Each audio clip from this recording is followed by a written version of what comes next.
However, I think Foucault and Bourdieu, I think both point us to this kind of process of the field not simply being reproductive, the field being able to be challenged, the field changes, and there are things that we can think about.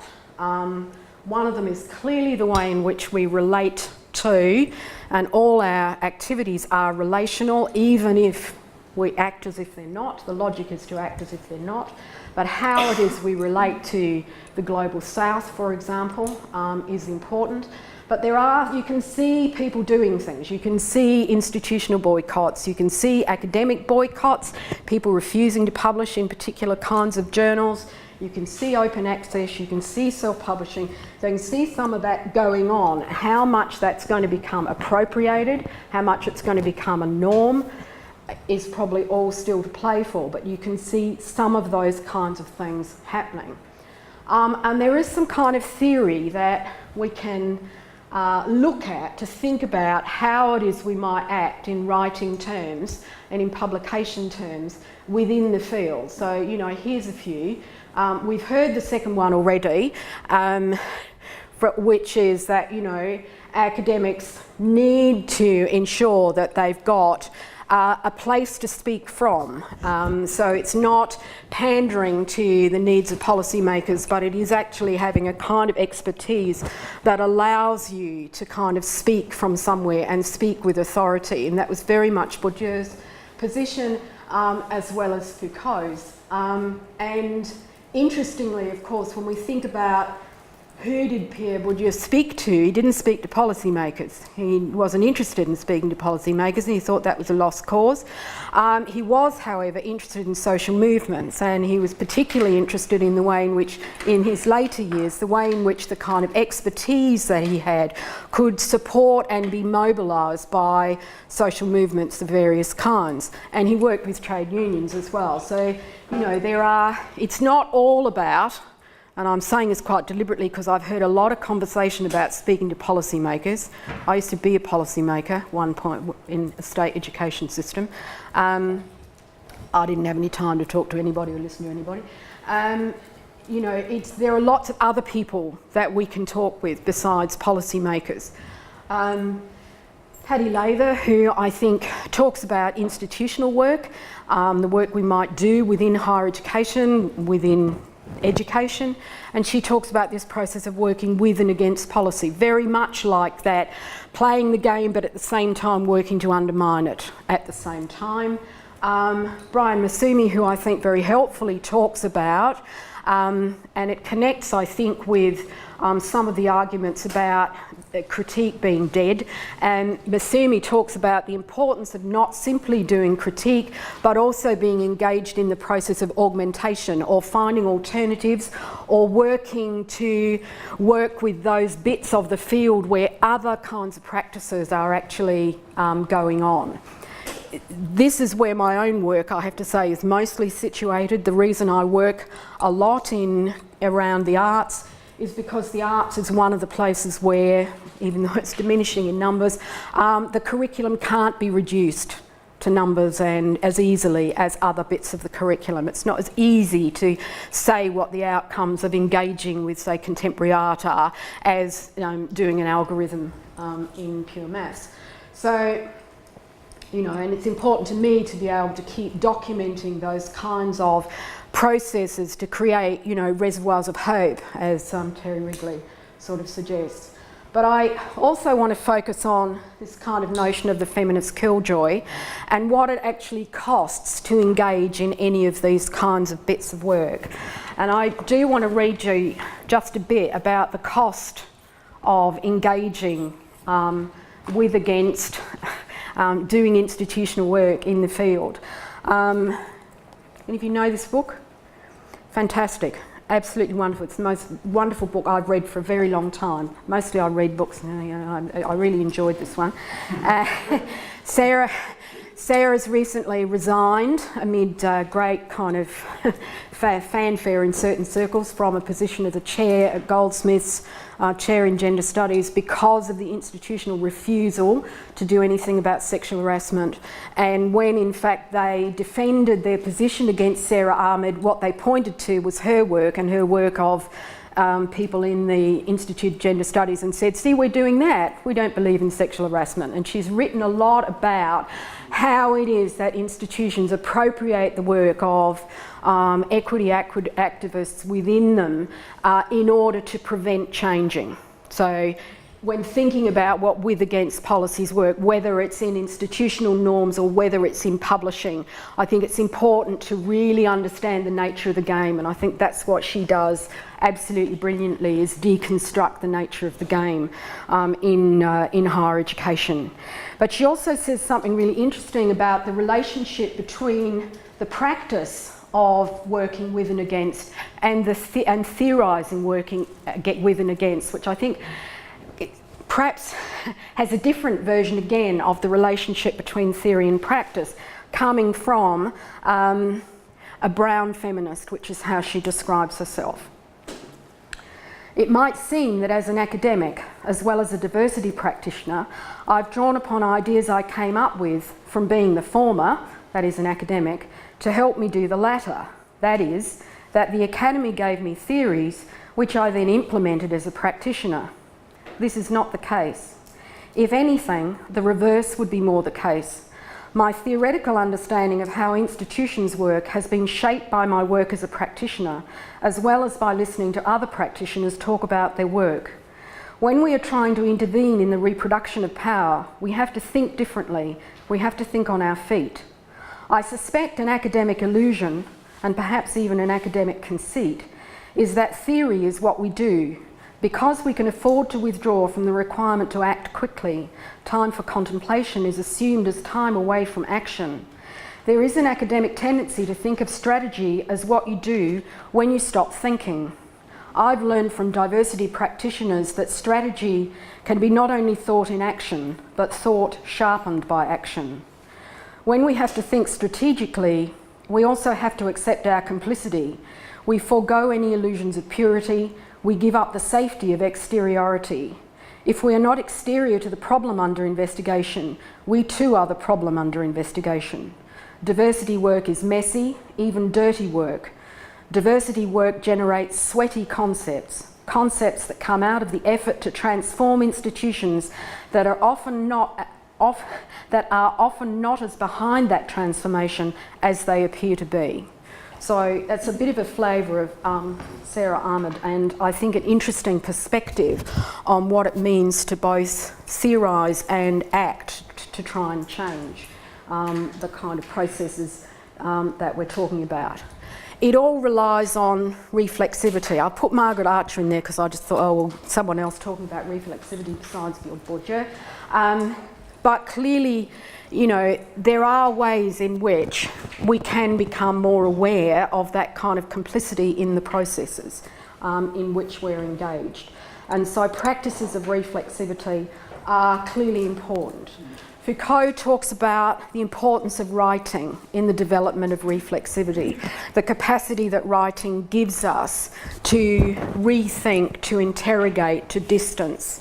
So this is a different set of reasons for writing than simply advancing in the academy, but it's a kind of precursor perhaps to thinking how we might act, or reflecting, if we're Sarah Ahmed, on the processes in which we're engaged.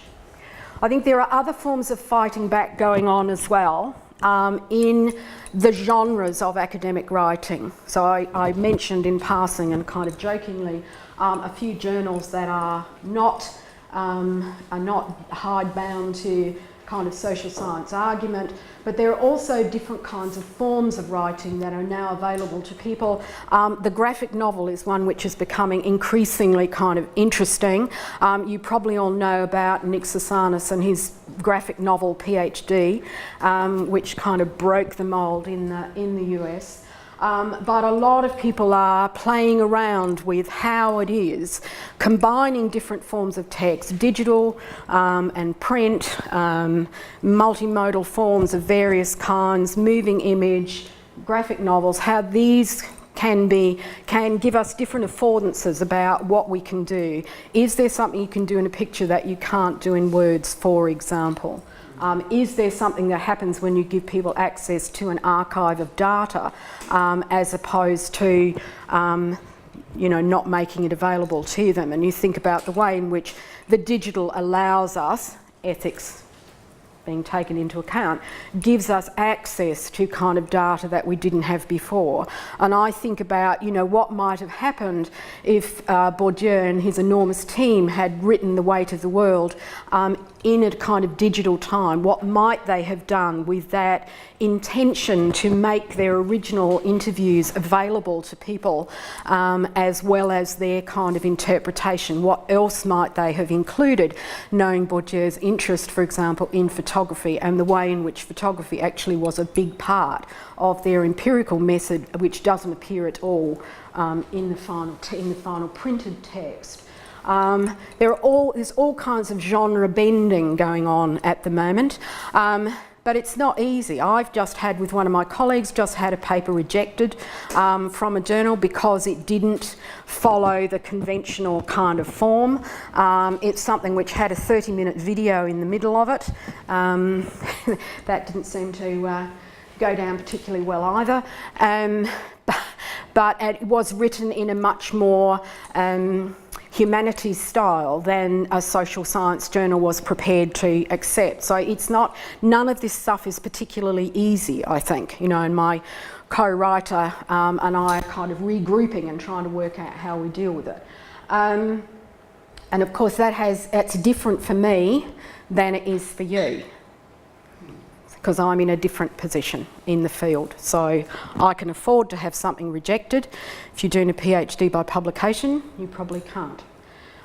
Social media, obviously, is another kind of area where people are doing interesting kinds of things, new kinds of work. I think if you don't look necessarily at blogs, but if you look at some of the ways in which people are compiling archives, pointing to particular kinds of discussions, I'd refer you always to the Sociological Imagination, which is Mark Carrington's blog, which does very interesting work interrogating texts, sociological texts, and asking questions about them. It's the kind of thing you might do in a conversation with somebody on the train. I just read this really interesting book and they said, it made me think, and he does that very regularly, and it's a very interesting kind of way to approach social media and how you might use it as kind of conversation starters or musing in public, which is kind of what he's doing, showing, in a sense, the sociological imagination at work, which is obviously where he derives the name from. The final thing I want to say in relation to the field, and this does lead on to the kind of work that I'm going to ask you to do, is that during the PhD we do position you and kind of to have a sort of a solitary sort of disposition, as if academic work is a solitary endeavour. In reality, work in the social sciences is often not solitary anymore. It's very often in research teams. But I want to suggest that there are reasons other than simply this is the way work gets done to think about working with other people. And I wanted to end on this kind of auto-ethnographic sort of account, really, that when I first came into higher education, I very early on started having a conversation with Barbara Kamler at Deakin about academic writing. She's retired now, and as of last year declared she wasn't writing any more books, which is completely gut-wrenching to me.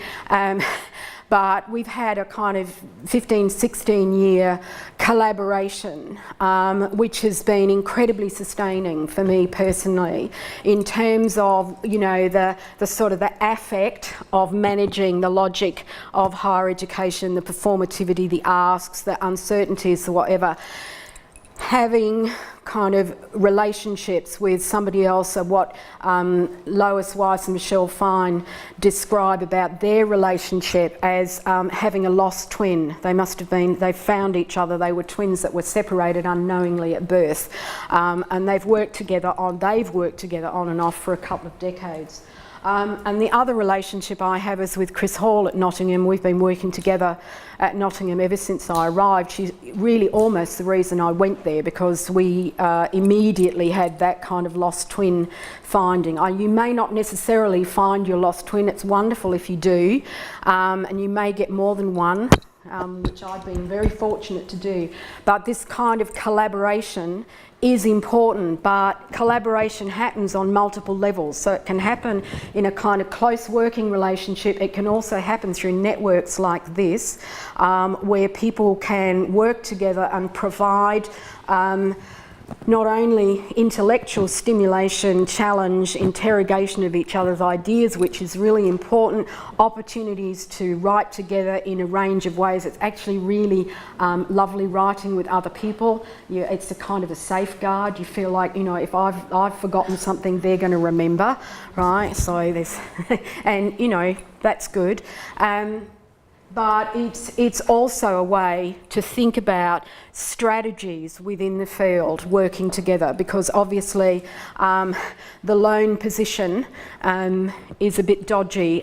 Strengthening the agents in the position obviously makes kind of counter activities or carving out different kinds of and establishing different kinds of logics in the field more possible than it is before, it is as a kind of a lone person. So I guess that's really a kind of an urging for you to think beyond the biographical illusion, to see the biographical as the social, to think about your own needs in your career as also as being around your position, to think about the way the field's operating in relation to your position. The specificities of habitat are of course important there. It's different in different locations, not the same everywhere. The field is not homogenous, but thinking about how much you have to play the game and how much you can work to change the bits of it that are not going in the way that you think they ought, I think is something that is really important for you and all of us actually to keep thinking about.